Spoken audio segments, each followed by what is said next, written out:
Hello बच्चों, मैं रुपेश रंजन स्वागत करता हूं मेरे यूट्यूब चैनल पे।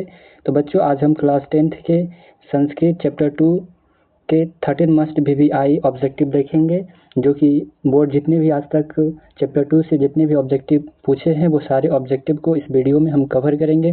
तो बच्चे, आपसे अनुरोध है कि हमारे चैनल को लाइक एंड सब्सक्राइब करें ताकि हमारा मनोबल बढ़े और हम आपके लिए इससे भी बेहतरीन वीडियो आपको प्रोवाइड कराएं। तो इसके चलिए पहला प्रश्न देखते हैं। पहला प्रश्न कहता है, एशिया महादेश का सबसे बड़ा सेतु कौन है? ऑप्शन ए है अजय सेतु, ऑप्शन बी है विनय सेतु, ऑप्शन सी है गांधी सेतु, ऑप्शन डी है जवाहर सेतु।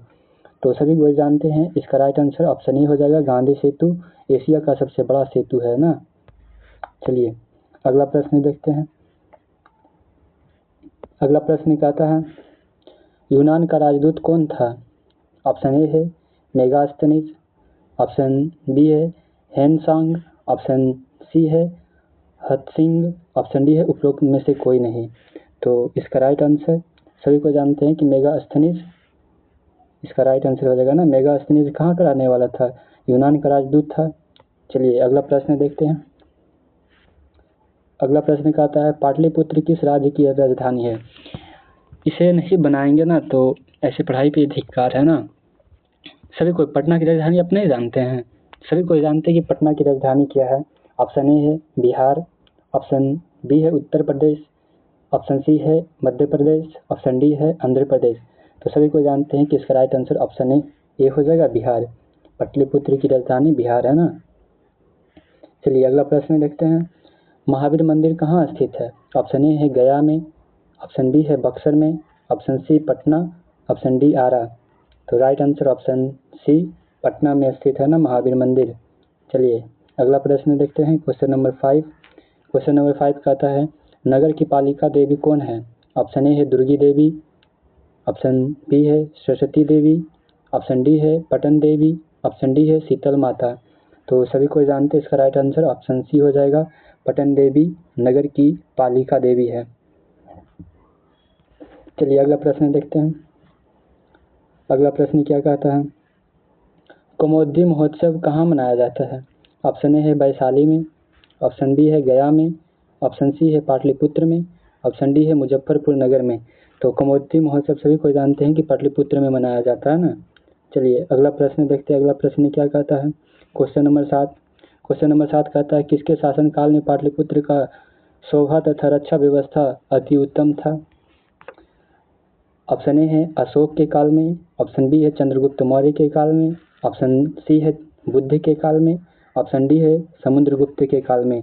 तो बताएं किसके काल में पटना की रक्षा व्यवस्था एवं शोभा अति उत्तम था? तो सभी को जानते हैं कि इसका राइट आंसर ऑप्शन बी हो जाएगा, चंद्रगुप्त मौर्य के काल में पटना का रक्षा व्यवस्था अति उत्तम था। समझ गया ना। चलिए अगला प्रश्न कहता है, पाटलिपुत्र का नामांतर क्या है? ऑप्शन ए है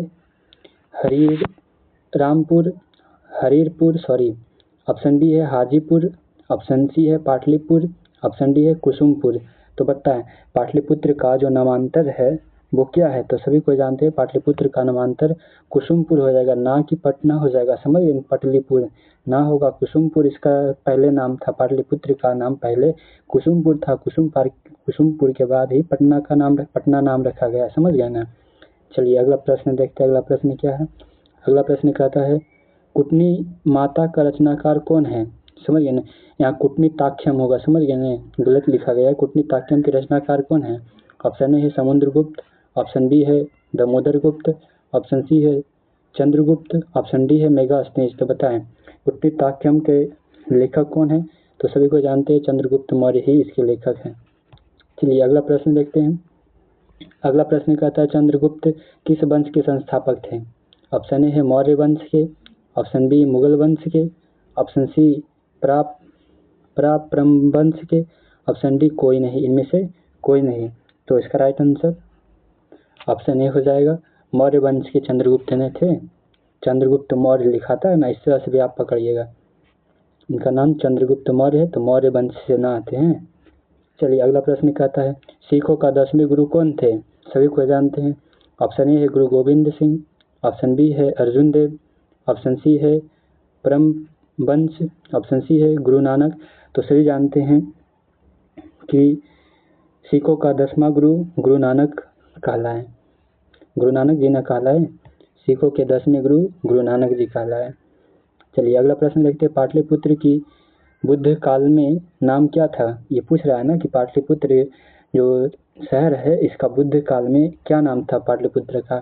ऑप्शन ए है पटना था, पटनग्राम था, पटलग्राम था, पाटलीग्राम था या पुष्परम था। बताएं इसका राइट आंसर क्या हो जाएगा। तो इसका राइट आंसर ऑप्शन सी हो जाएगा पाटिल ग्राम था। समझ गया ना, बुद्ध काल में इस नगर का नाम पाटिलपुर था। अगला प्रश्न कहता है पटना की किस दिशा में गंगा नदी प्रवाहित होती है। बताएं पटना के किस नदी में गंगा नदी बहती है, किस ओर बहती है। ऑप्शन ए है दक्षिण की ओर, ऑप्शन बी है पूरब की ओर, ऑप्शन सी है उत्तर, ऑप्शन डी है पश्चिम। तो बताएं इसका राइट आंसर। इसका राइट आंसर ऑप्शन सी हो जाएगा उत्तर की ओर बहती है पटना की गंगा नदी। किस मोड़ बहती है? उत्तर की तरफ। चलिए अगला प्रश्न देखते हैं। किस काल में पटना का नाम पाटलीग्राम रखा गया था।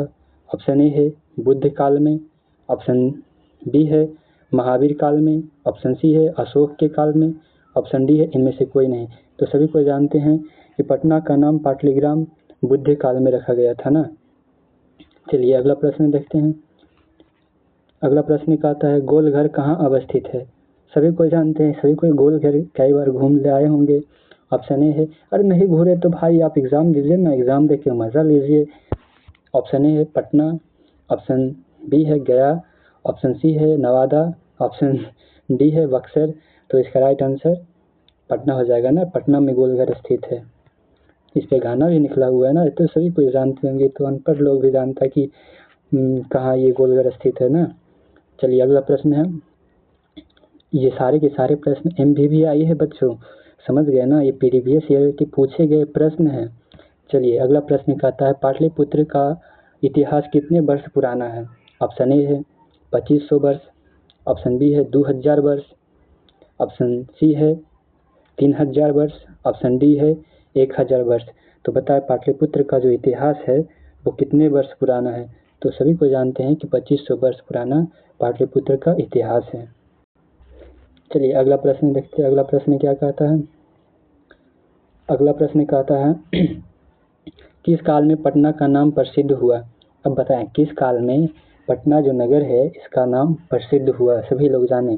ऑप्शन ए है प्राचीन काल में, ऑप्शन बी है मध्य काल में, ऑप्शन सी है आधुनिक काल में, ऑप्शन डी है इनमें से कोई नहीं। तो इसका राइट आंसर ऑप्शन बी हो जाएगा, मध्य काल में पटना का नाम प्रसिद्ध हुआ। समझ गए ना। चलिए अगला प्रश्न क्या कहता है। अगला प्रश्न कहता है गांधी सेतु पुल कहाँ अवस्थित है। सभी को जानते होंगे कि गांधी सेतु कहाँ है, समरीन अभी बना हुआ है ना। ऑप्शन ए है सासाराम में, ऑप्शन बी है पहरवापुर में, ऑप्शन सी है आरा में, ऑप्शन डी है पाटलिपुत्र में। तो सभी को जानते हैं कि Gandhi Setu Patna. Right answer option D Pataliputra. चलिए क्वेश्चन नंबर 19 की ओर। क्वेश्चन नंबर 19 कहता है पटना शब्द किस शब्द से उत्पत्ति हुई। पटना जो शब्द है किस शब्द से उत्पत्ति हुई इसकी। ऑप्शन ए है पतनत, ऑप्शन बी है पतनात, ऑप्शन सी है पतनात, ऑप्शन डी है पश्चिम। देखिए सारे के सारे एक जैसे हैं, केवल यहाँ देखिए इस तरह से मुड़ा हुआ है। समझ गया ना, देखना है छोटा छोटा चीज़ को आपको पकड़ना है। समझ गया ना। तो इसका राइट आंसर ऑप्शन सी हो जाएगा ना, पतनात। चलिए अगला प्रश्न देखते हैं और लास्ट प्रश्न आज का लास्ट प्रश्न। और बच्चा पार्टी आपसे विनम्र निवेदन है कि आप चैनल को लाइक एंड सब्सक्राइब करें ताकि हम आपके लिए इससे भी बेहतरीन वीडियो प्रोवाइड कराएं आपको। चलिए अगला प्रश्न क्या कहता है। अगला प्रश्न कहता है और लास्ट प्रश्न आज का, पाटलिपुत्र में किस महापुरुष का जन्म स्थल ये है। पाटलिपुत्र जो है पटना में किस महापुरुष का जन्म स्थल है। ऑप्शन ए है गुरु नानक के, ऑप्शन बी है महावीर के, ऑप्शन सी है गुरु गोविंद सिंह के, ऑप्शन डी है गौतम बुद्ध के। तो सभी को जानते हैं कि गुरु गोविंद सिंह का जन्म पटना के बिहार में ही हुआ था ना। तो इसी के साथ आज का क्लास यहीं पे समाप्त करते हैं और आपसे विनम्र निवेदन करते हैं कि हमारे चैनल को लाइक एंड सब्सक्राइब करें। थैंक यू बच्चों।